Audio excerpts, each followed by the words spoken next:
Look at the Uganda matters. Mali mulideo na kule bagamba tujukire mwanga. Oba amini. Netili abulo na yaja kufa. Naye tegenda kubeera lunaku tiri abulo yatufuga emyaka 5. Teri agenda mujjukira. Ebyo byonna bigwawo. Katutwala emyaka 6 oba 10 olunaku lumu ajja kussa fuse. Afe teri agenda mujjukira. Abo abajjukira bebo betuyimba bamukisa abafiira mu Mukama. Abo bajjukira buli 3 June tugende na mugongo. Bannaku abafiira mu Walaji nga mulabye. Bannaku abafiira mu kuyayaana mu byensi. Mulinganga abantu ba mirundi 2 nze bentunuulira abazimba zikalina zigolofa. Okizimba nefana bulungi wisizoke. Naye bw'olwala nga tebakyasobola nakusuza waggulu.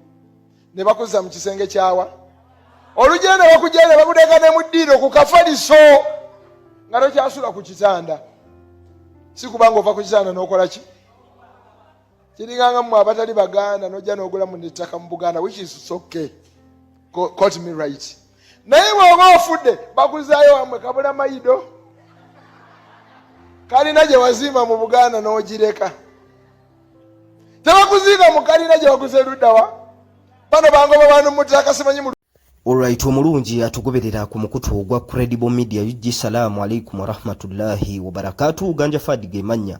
Tuwebaza okulike nti mutambula naffe nabwe kitubasaba okusubscribinga okulikinga omuno okusharinga content waffe. Tuongera ate okulike nti tutambula ffena wakati mu kuba torch n'okumulungula amawulire nga bwe gaba gatambula wano mu nyaffe Uganda. Okusingira ddala kisaawe kya byabukulembeze, kisaawe kya byabufuzi eggwanga Uganda tutunulayo nnyo.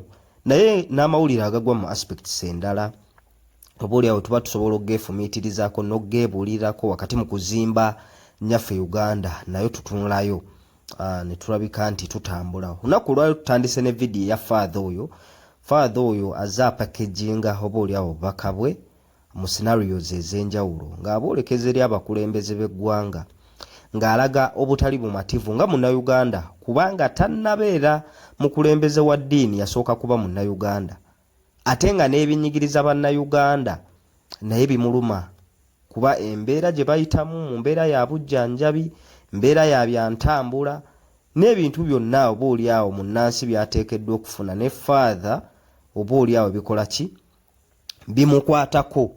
Ate ng'olaba nga kyankizo nnyo abakulembeze b'amadiini okusitula amaloboozi gaabwe ku bakulembeze b'eggwanga bwe babanga balabye ebitatambula bulungi okusinga okufuuka bannakyesirikidde ng'abantu be bakulembera mu ddiini banyigirizibwa. Emirimu gino egy'amadiini nagyo obooli awo gyetaagamuko kamwanyi oba akasente. Akasente ako abantu be bakulembera abalokole baziyita ndiga be bakaleeta mu makanisa, mu mizikiti. For instance, mizikiti nga baagala swadaka, sadaka obanga baagala zakatil fitri oba zakatil maali ne makanisa kyekimu kye bayita ebiweebwayo simanyi ekimu eky'ekkumi ebintu ebifaananako bwe bityo. Abantu buli we babanga embeera zaabwe financially teziyimiridde kitegeeza tebajja kufuna ssente ezo ate nga ssente ezo oba oli awo ziriwo kutambuza mirimu gya Mukama Katonda okugenda mu maaso. Kitegeeza omukulembeze wa ddiini buli bw'olaba embeera for instance eya unemployment ng'emaamidde nnyo eggwanga kikkakatako okwogera kuba bw'otayogera neeno ensimbi tezijja kutuuka mu ekereziya mu kanisa oba mizikiti. So abakulembeze b'amadiini okwefuula bannakyesirikidde ne babeera nga abatalaba bintu bitambula mu ggwanga oba oli awo abamu ne tubalaba nga beekulubeesa n'omukulu atudde mu ntebe ennene wakati mu kuba nti beekulubeesa nnyo naye ne kituuka ne ku extent nga batya n'omugambako nedda kiba kirabika bubi okwo tekuba kuzimba nnyaffe Uganda. Omukulembeze omutuufu alina okulabika nti asitula eddoboozi lye. Nkakasa nti obwenkanya n'ebitabo by'amadiini bibusomesaako. Nze Qur'ani gye nsoma egamba nti bw'olaba ekibi bw'oba osobola okukijjawo kijjeewo n'emikono gyo. Bw'oba nga tosobola kukijjawo na mikono gyo kyogereko. Situla eddoboozi lyo oba oli awo bubaka abo packaginze butuuke kwabo bekikwatako. So further ono omulimu guno azagukola era nze mugoberera mu scenarios ez'enjawulo ng'asitula eddoboozi ku ebyo byalabanga tebitambula bulungi, mbeera za kutyoboola ddembe ly'abantu, human right violation, mbeera za kuwambibwa, abaana abawambibwa okusingira ddala ab'oludda oluvuganya gavumenti. Kati wiiki eno yonna ewedde tubadde ku mawulire ga mukuumi wa Robert Kyagulanyi Ssentamu Akireewo Kivumbi gwe baasikaasikanya endowooza ekiro ekyakeesa olunaku olwokubiri kyekiro ekyali ekya Monday wiiki ewedde n'awambibwa ne tulabanga n'omudaali gwe gutamuva mu bulago bagusiseesise mbeera yo bamututte mu kooti maasho ne weebuuza nti omuntu civilian ekimutwaza mu kuwundi kooti y'amagye kyekyaki. So wakati mu kuba nti ebyo ebintu byonna tubirabanga bigenda mu maaso, baana bangi baawambibwa, abamu bakyali mu makomera, abamu baateebwa ng'oba oli awo tebabalabyeko na misango gyonna kuba emisango gye bali babateekako kyamala ne kikakasibwa nti gyali mijweteke. Kakati mu mbeera nga erabikanga bwerabika mu ggwanga, abakulembeze b'amadiini abasirise muba temukoze bulungi, muba temuzimbye eggwanga Uganda.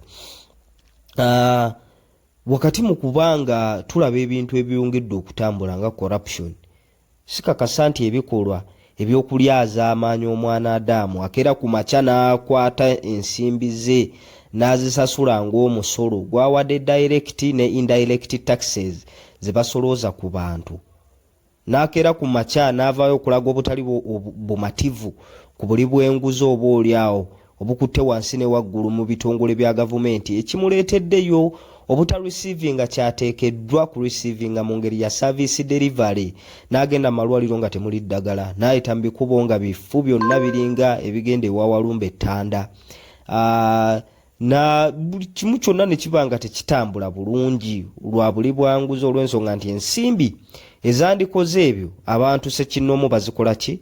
Bazeegabanya. Then kakati ate omukulembeze w'eddiini ye n'asirika n'alabira ddala ng'ebyo tebimukwatako naye ng'ate bituuka kwabo abantu bakola ki? Bakulembera nga naye bimu affectinga directly. Kuba bino tebyawula, simanyi bw'oba mukulembeze wa ddiini nti gwe ojja kugenda emulagu nga buli kimu kiri malidaadi saana. Tubalaba babakulembeze mu gavumenti bwe bafuna obuzibuzibu mu ndwadde nga zibaataakinze nga nkambwe babaddusa Nairobi. Ne kakati ne weebuuze Nairobi nsi z'abazungu, bo gye bagenda ne bafunira obujjanjabi. Nairobi nayo nsi ya muddugavu eyatakabana ne yeerekereza neteekawo embeera okulaba nti ebyobujjanjabi bikola ki? Bitebenkera oba bitambula bulungi. Ne kiwa n'abakulembeze ba wano confidence nti bw'ogenda e Nairobi awo boowonye, naye ng'amalwaliro agazimbibwa e Nairobi na wano gasobola okuteekebwawo. Abazadde batunze obumwanyi, bagudde mu looni, baweeredde abaana, abasawo we bali wano abasobola okukola kasita amalwaliro gabanga ebikozesebwa byonna gye biri mu ngeri ya machines ezikozesebwa mu ddwaliro, eddagala gye liri, abaana obukugu n'obuyigirize babuyina obusobola okuddukanya amalwaliro ago. Munnayuganda ne yeeyagala nga bw'aba agenze Kiruddu akakasa bulungi nnyo nti ajja kufunayo obujjanjabi bwe yeetaaga. Bw'aba agenze Kawempe wano we bazaalira nga tagenda kuluuzinga bulamu, ne tulaba rate abakazi kwe bafiira nga bazaala. So mu mbeera ezifaananako bwe zityo twetaaga abantu abali vibrant, abalina ebifo by'obukulembeze okwongera okusitula amaloboozi. Bannange bw'oyogera ekituufu tekitegeeza nti owalana abali mu bukulembeze. Okwogera ekituufu kiraga okunyigirizibwa kw'oba oyina ne humanity. Kuba omuntu asobola okubaawo, for instance, abakulembeze ab'enjawulo abavaayo okutwogerera kati nga Robert Kyagulanyi Ssentamu ayina potential yonna esobola okutwala abaana b'e Nairobi, ayina potential yonna esobola okusitula abaana be ne batwala mu US ne bafuna obujjanjabi, ayina obusobozi bwonna obusobola okuweerera abaana be mu masomero gonna buli nsi yonna ewali omutindo obuulyawo ogwa waggulu ne bw'avaayo n'ayogerera omuntu wa wansi ate n'atandika okulabika ng'omulabe w'eggwanga ate ekyo kirabika bubi n'abo abavuddeyo obuulyawo ne bafumiitiriza ku bigambo by'ayogera nti Robert Kyagulanyi Ssentamu bw'asituka okwogera avumirira buli bwanguzi avumirira unemployment ekutte wansi ne waggulu mu bavubuka nga newankubadde basomye ne batuuka okumaliriza ng'emirimu babyangatana nagyo bubyangatanyi ayogera ku nguudo mbi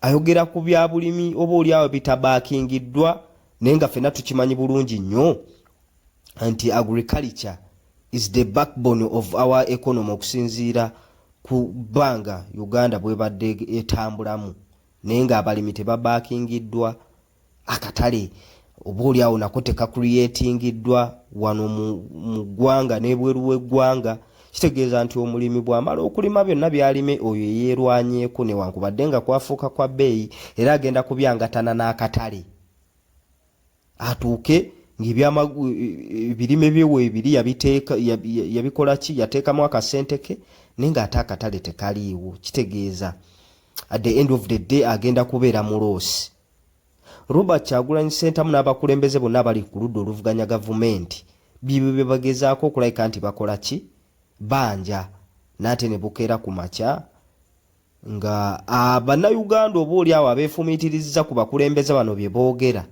ate munyiigidde banyiigire ne mutandika kubawamba ne mutandika kubasiba ne mutandika kuteekawo mbeera yonna yonna ebatiisatiisa eba intimidatinga okulabika nti tebatambulira ku mukono gw'oyo ayogedde ebibaluma ayogedde ebyo bye bayitamu so abakulembeze b'amadiini ab'enjawulo bazze nga bavaayo obaolyawo abamu Mukama Katonda kati yabajjulula tujjukira omugenzi Sheikh Nuh Muzatabatte oyo teyattiranga ku liiso ku kikolwa kyonna kyalaba nga kyali tekitambula bulungi wano mu ggwanga yasitulanga eddoboozi lye n'akyogera obubaka ne butuuka ku abo bekikwatako oba ku abo abakulembeze tujjukira ebiseera nga abasiraamu obaolyawo battibwa each and every day baseeka ab'amaanyi naye nga tetufuna reports seeka ng'avaayo n'ayogera ku bigambo ku bintu ebifaananako bwe bityo era ne bwe baali baana ba Nuupu bano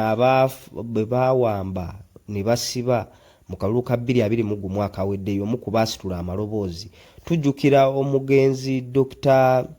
Cyprian Kizito Lwanga oyo yali akulira ekereziya naye yavangayo n'eddoboozi eriri vibrant n'ayogera ku bintu ebinyigiriza bannayuganda era ng'obubaka abuweereza butereevu eri abatudde mu ntebe ennene etwala eggwanga lino tujjukira omugenzi eyali akulira eddiini y'aba Orthodox wano mu Uganda omugenzi Yona Lwanga naye y'omu ku baasitulanga amaloboozi abo bonna obaolyawo obulamu bwabwe babuluzinga mu kalulu towards akalulu ako aka 2021 so kino kireetere bannaddiini abalala tulaba bapasitors ab'enjawulo ng'obaolyawo mu kifo ky'okwogera kwebyo ebinyiga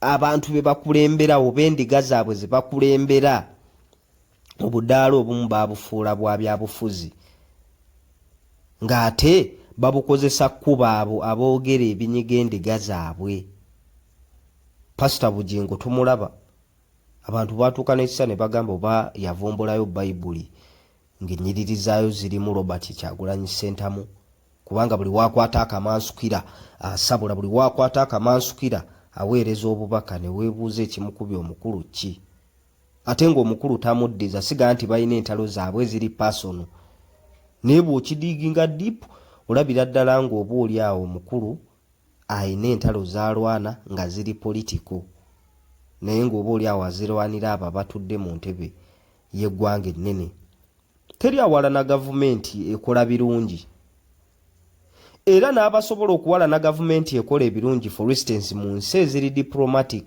oba mu nsi ezijjuddemu demokrasiya ow'ekimmemmette bwe mugenda mu kalulu abantu balonda omuntu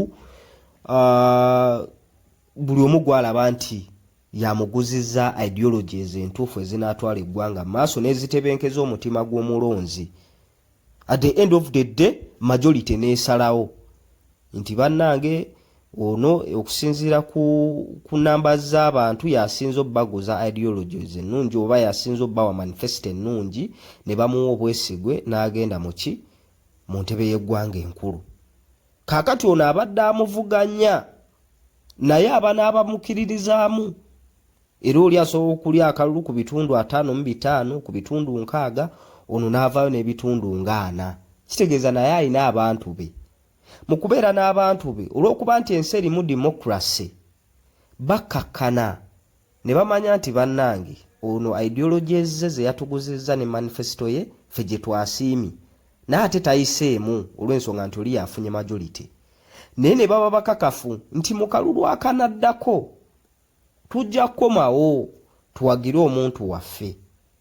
Either oli bw'aba akoze bulungi naffe kennyini tuyinza okukyusa ebirowoozo wakati mu kuba nti tutambudde emyaka 5 oba ebbanga lya myaka 7 kusinziira bo ebbanga lye bamala ng'omukulembeze ali mu buyinza nga tebannaddayo mu kalulu. Eri abasobola okukyusa emitima gyabwe nga balabye ono akoze bulungi. Kakati ate eriyo n'abasobola okulayika nti bakola ki bagamba ddala kituufu twali batuufu okuwagira omuntu waffe newankubadde teyayita mu katulinde akalulu akajja. Ne baba bakakafu nti democracy ajja kukola. Naye kaakati wakati mu kuba nti bannansi bali mu mbeera nga buli kalulu akaggwa wano e Kampala Uganda n'ebitongole ebijja okulondoolwa akalulu ebyawaka wano n'ebiri international bivaayo ne bigaa mutuufu akalulu tekabadde ka mazima na bwenkanya, kabaddemu lupoozi oba kabaddemu ebirumira bingi. Buli kalulu kano amaloboozi tugawulira. Era ab'oludda oluvuganya gavumenti ne bavaayo nga balaga obutali bumativu ng'ate byeyoleka lwatu. For instance akalulu akawedde aka 2021 abantu abamu tebalonda baali mu makomera babasiba betuyita ba political prisoners, abamu babata abalala bakyaliyo. Abantu bakubibwa, abantu bawambibwa, eggwanga ne tubanga abali mu war zone. Kati ebyo ebintu ebifaananako bwe bityo bye bireetera abantu oboolyawo emitima gyabwe okwongera okwennyika n'okweraliikirira each and every day ne bataba bakakafu nti oboolyawo obukulembeze bulikyuka. Newankubadde ng'ate n'enkola yaabo ya munguuba right about now bwe kiba nti corruption ekutte wansi ne waggulu mu bitongole bya gavumenti ne masiga amanene nga agakola gavumenti nga parliament nga n'abakulembeze bennyini beerumiriza tibannange gwe walya zino gwe walya zino gwe walya ziri. Kati munnansi y'essuubi anaalijjawa wakati mu kuba nti ekibbata oba land grabbing nayo eyitiridde mu regions zonna ezikola Uganda. Naye ng'oba oli awo omuntu ne bwaddukira mu kooti olw'okuba nti muwejjere nga n'abali mututteko bazito financially tayina gy'agenda kujja bwenkanya kuba n'essiga oba oli awo eddamuzi nayo kati mu kaseera kano mu Uganda okuwangulayo omusango olina okuba nga olinamuko kamwanyi kw'ogenda okunyiga ku bakulu bali okuguwangula ne weesanga nti bannansi be batwalako amataka gaabwe olw'okuba nti banaku tebayina nayo tebagenda funirayo bwenkanya, emitima ne gyongera okubannyika. Kaakati ne tugenda ku education gundi embeera y'ebyenjigiriza wano mu ggwanga nti bw'otunulira ekifaananyi ky'ebyenjigiriza wano mu ggwanga waliwo amasomero ga gavumenti ago ga UPE bonna basome embeera gye galimu facilities omwana anaakola atya anaaconcentratinga atya asome ng'obwongo buli kaamu ng'asomera miti ng'ebizimbe bye basomeramu bikutte mu mbinabina. Bw'ogenda mu districts ezo eza gundi east fa east eyo munda eyo Teso wano ogenda mu West Nile nawano mu central wennyini ne Mwankole yennyini tulaba amasomero ng'embeera mbi, tulaba amasomero enkuba olumu n'etonnya, ebizimbe byonna ne bijjula amazzi, abaana ne bamala wiikisi 2 mwezi mulamba nga tebasoma. Tulaba amakubo kakati nina kastora akamukenda pa mu Western Uganda eyo nti omugga gwasala omugga mu kusala nga waliwo paati emu esinga okuva abayizi nga gye bava ne bagenda ne basoma naye nga mu kugenda okusoma bayita wano ku mugga ne gusala gwonna ne gugwamu okitegeera abaana ne bamala ebbanga nga tebasoma olw'ensonga nti tebalina we bayita kugenda kulabika nti bafuna obuyigirize mu mbeera ezifaananako bwe zityo. So bwe tuba twogera ebintu bino tubyogera nga bannansi oba oli abo balumirirwa nnyaffe Uganda ng'era tusaba abakulembeze oba oli abo bakyuseemu bwe baba nga tebasobola kukyusaamu nga balaba balemereddwa obukulembeze babuweeko ku bantu abalala banaasobola. So awo wetwebaliza bannaddiini nga Father ono gwe tusoose obba pulayingira azze ebbanga lyonna ng'alaga obutali bumativu ku bintu ebikolebwa gavumenti. Mwe tusabira n'abantu abalala oba oli awo abalina amaloboozi agali vibrant amaloboozi agawulirwa mu mbeera ezifaananako bwe ziti nabo bavengayo balage obutali bumativu bavumirire bakondeeminge buli kikolwa kyonna ekibi ekikolebwa mu gavumenti eriko. Twetaaga obukulembeze nga bannansi bagenda kweyagala bannansi bagenda situla eddoboozi lyabwe nga bakakasa bulungi nnyo nti tuli situdde naye tetugenda kufuna oba oli awo kutiisibwa tetugenda kuwambibwa tetugenda kusibwa olw'endowooza zaffe n'ebyo bye tulaba nga bituufu bye tuba twogeddeko. So Father oyo tumwebaza era nga otuyitira ne bannaddiini abalala okugatta eddoboozi lyabwe amaloboozi gaabwe ku ddoboozi lye oba oli awo kyandireetera abantu bali abatukulembera okufunamuko kafansonyi ne batandika okutereezaamuko ku bintu. Tewali nsonga lwaki akireewa aba akwatibwa. Tewali nsonga lwaki abaana bavaayo okuvumirira corruption ng'ate ne President Museveni yennyini yavaayo n'agamba nti bannange ngenda kulwana corruption kuuka ejjembe sigenda kukkiriza sigenda kubaako muntu gwenyigira ku liiso. Abavubuka aba Generation Z oba Gen Z ne bavaayo okulaga obutali bumativu ate ne bayingizibwa makomera naye ng'ate oba oli awo bayimiridde ku eryo eddoboozi lya pulezidenti lye yayogerako nti tujja kulwanyisa obuli bw'enguzi. Tewali nsonga lwaki abantu bakyasibwa olw'endowooza zaabwe mu by'obufuzi. Tewali nsonga. So bannaddiini n'abantu abalina amaloboozi oba oli awo agasobola okuwulirwa buli mumuvaayo kireetera abantu oba oli awo bali mu gavumenti okuvaayo ne bayimirira ne bannansi bwe baba nga basobola okuyimirira nabo ne tulabika nti tukulaakulanya eggwanga lyaffe n'okulitwala mu maaso. Ganja Fadi ge mannya Credible Media yujji gwe mukutu naye nga bambi tubasaba okusubscribinga okulayikinga wamu n'okusharinga content waffe twongere ate okulayika ntutambula ffenna wakati mu kuba torch n'okumulungula ebintu nga biba bitambudde wano mu nnyaffe Uganda. Credible Media yujji gwe mukutu Ganja Fadi ge mannya. Salaamu alaikum wa rahmatullahi wa barakatuh.